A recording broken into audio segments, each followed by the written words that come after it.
வணக்கம். இது உங்கள் ஆதிஸ் ரெசிபியின் அறுசுவை அரங்கம். இன்னைக்கு உருளைக்கிழங்கு பொரியல் மசாலா அரைச்சி எப்படி பண்ணுறதுன்றது பார்க்கலாம். அதுக்கு ஃபஸ்ட்டு நம்ம எடுத்து வச்சுருக்கிற இந்த வெங்காயத்தையும் வரமிளகாவையும் ஃபஸ்ட்டு ஒரு பேஸ்ட் மாதிரி ரெடி பண்ணிக்கலாம். அதுக்கு ஒரு மிக்ஸி ஜாரில் எடுத்து வச்சுருக்கிற வரமிளகா, இந்த டிஷ்ஷுக்கு தேவையான அளவு உப்பு ஆட் பண்ணி ஃபஸ்ட்டு நம்ம ஒரு கொஞ்சம் நல்லா நைஸாக அரைச்சிட்டு கடைசியாக வெங்காயம் போட்டுப்போம். ஃபஸ்ட்டு அரைச்சிப்போம். பாருங்கள், ஃபஸ்ட்டு இந்த வரமிளகாவும் உப்பும் போட்டு அரைச்சாச்சு. இந்த மாதிரி அரைச்சதுக்கப்புறம் நம்ம எடுத்து வச்சுருக்கிற வெங்காயத்தையும் போட்டு அரைச்சிக்கலாம்.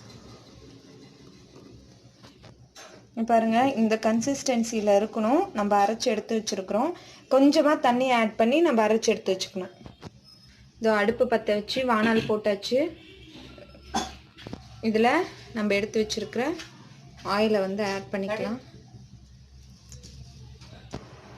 ஆயில் சூடாகட்டும். எடுத்து வச்சுருக்கிற இந்த தாளிப்பு எல்லாத்தையும் ஆட் பண்ணிடுவோம். இதுக்கு வெறும் கடுகு மட்டும் போட்டால் போதுங்க. கருவேப்பிலை, கடுகு வெடித்ததுக்கப்புறம் இதை உருளைக்கிழங்கு நம்ம வேக வச்சு எடுத்து வச்சுருக்கிற உருளைக்கிழங்கு 1-2 இந்த மாதிரி மேஷ் பண்ணி அதில் ஆட் பண்ணிடணும்.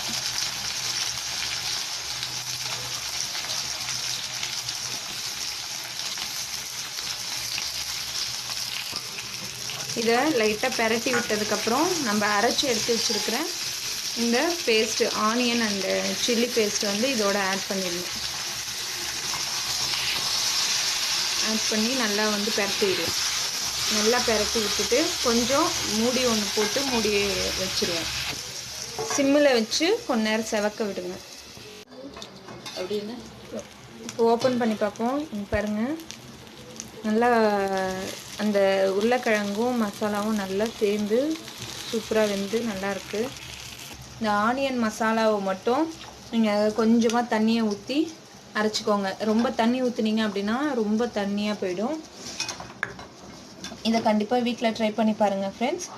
இந்த வீடியோ உங்களுக்கு பிடிச்சிருந்தா லைக் பண்ணுங்கள், கமெண்ட் பண்ணுங்கள், மறக்காமல் ஷேர் பண்ணுங்கள். ஆதிஸ் ரெசிபிக்கு சப்ஸ்கிரைப் பண்ணுங்கள். தேங்க்யூ.